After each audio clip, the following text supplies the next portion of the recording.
This is my video presentation about Ghastly apparitions, Fatal Frame and the video game Uncanny. One should know about the game first. Fatal Frame 2 is a part of a series of video games who was first released for the first 3 installments on PlayStation 2, and after the first 3 installments it was released a couple of times on Xbox, and then other installments, one of which never left Japan, were released on Nintendo console, which sounds funny, but Nintendo also published like mature or horror games. It's incredible, no? Because until we had the Nintendo Switch, we all considered Nintendo a producer of consoles and video games for kids. Even if one should not ignore that some of the Resident Evil video games, probably the most famous horror franchise of all time, were released firstly exclusively on the GameCube.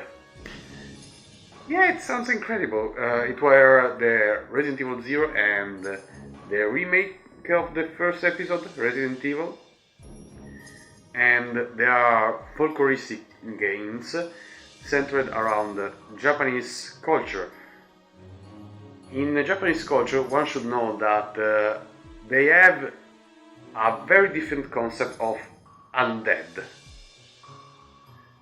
which means not the classical zombies we are used to, because I remember seeing that it was considered by Japanese people as the undead as we know is considered disrespectful, because like in China, which many parts of Japanese culture are derived from, there's ancestor worshipping and respect of your ancestors.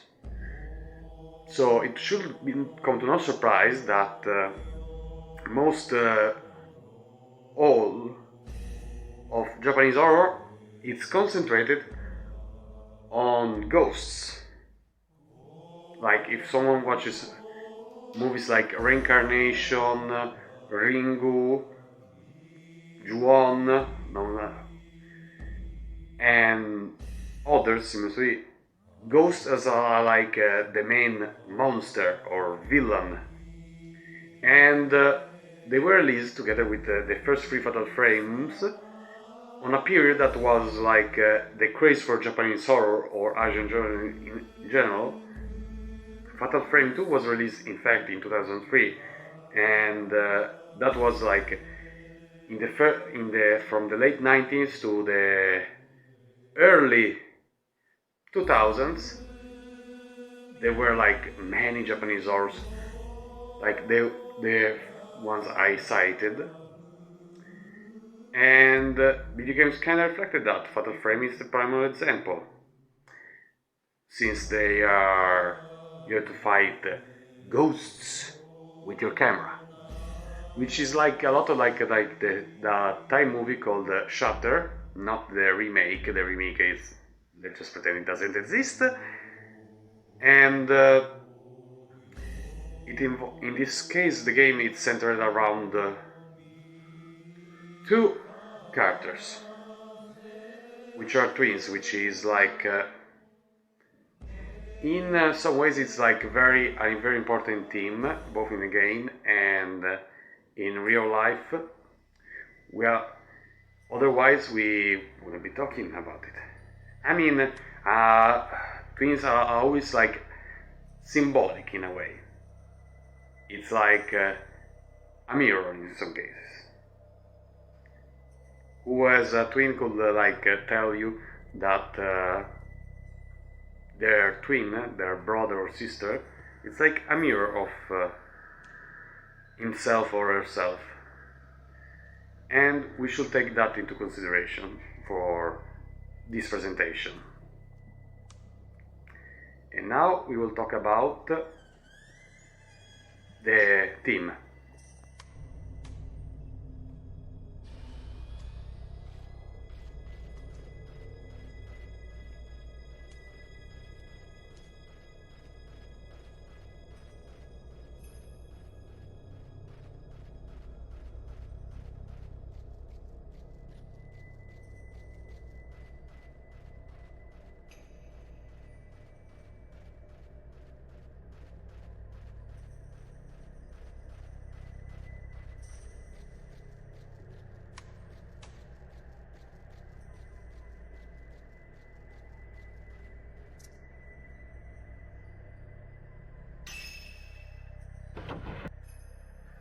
game, we take the persona, the avatar of one of the twin sisters that are the protagonists of this game.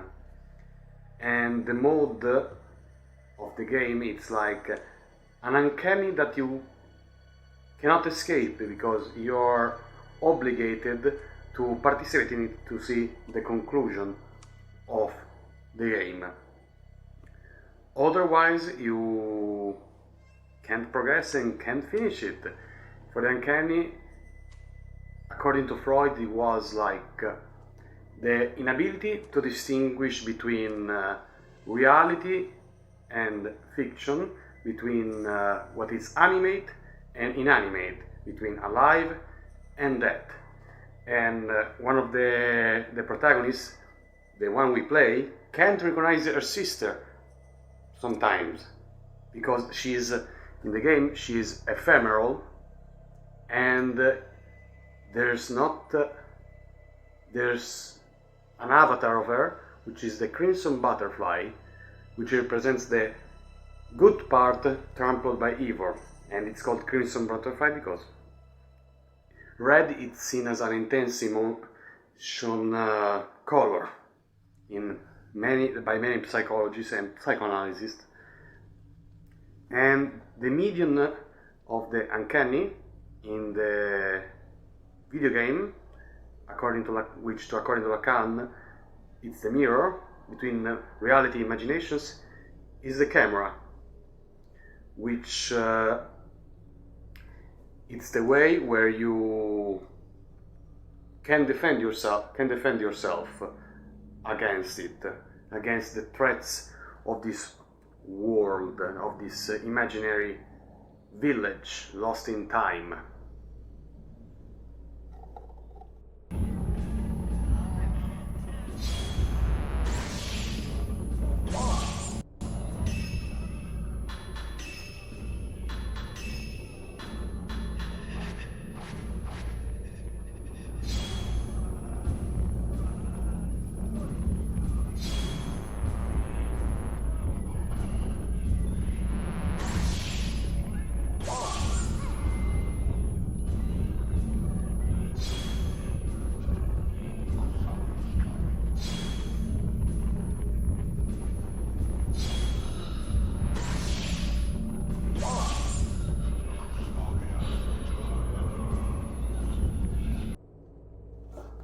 The part of the uncanny stands in the relationship between twins, because it's a recurring theme in the game, because there are multiple teams that are in a way protagonists on their own, because they precede the initial characters we are introduced to in the game, because there's this sacrifice that is central to the theme of the game, where one twin is sacrificed and the other lives, and one is like successful, the other isn't, with causes consequences, and are the causes of the ghosts that linger in the village.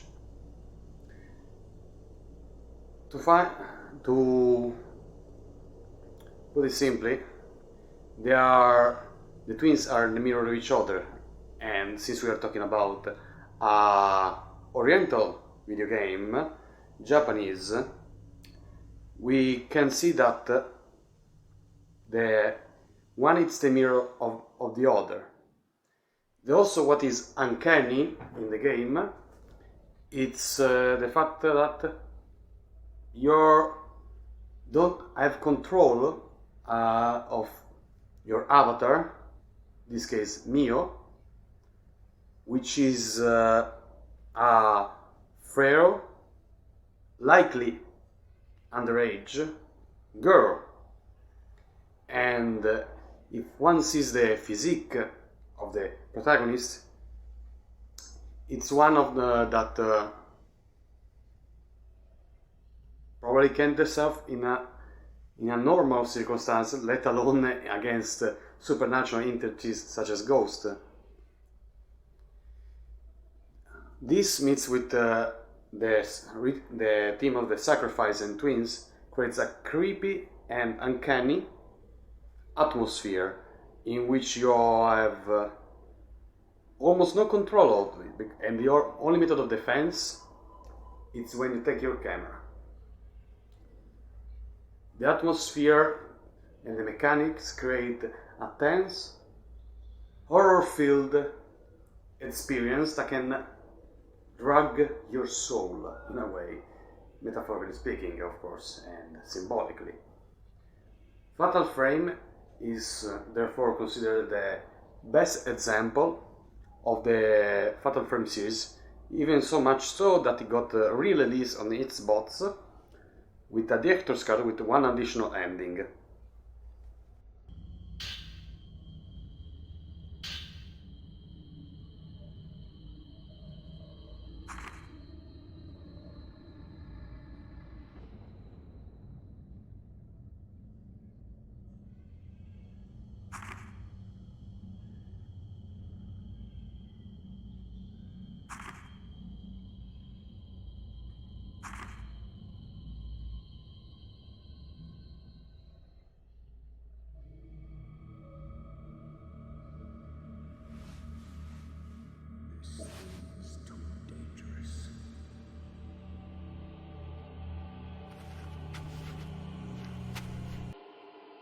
With the use of mechanisms, mechanics, and Lacanian, supernatural, and Freudian themes, through the operation of us, the players, through the avatar of the game, the protagonist, the one who holds the camera, we have a down and rise of tension of the uncanny. It's continuous in its rhythm. It's like when you go with a car over a hill, then down, and we obtain the perfect formula for a game about the uncanny, which is primary characteristic is in the end, because otherwise it wouldn't be a Japanese horror game. I recommend you to play yourself, possibly with an emulator, because nowadays, even if it got cheaper, this video game, because trust me, some video games are still expensive because they're collector's editions, basically. The actual ones, such as like Rule of Rose, that could go on for 300 euros, or Hunting Ground, which sometimes is between 90, 100 or 50 at least, and consider that then you have to buy it again. So the cheaper solution is like either you have a PlayStation 3 where you can buy it from either the American or European or Japanese PlayStation stores, or you sail the high seas like the pirate world, but on the internet, not on the Caribbean seas. And that's all for today. I hope you enjoyed my video, and I will see you next time on my channel. This was done for the presentation for my oral exams with Nora Kohler of the University of Coimbra for English 2. See ya!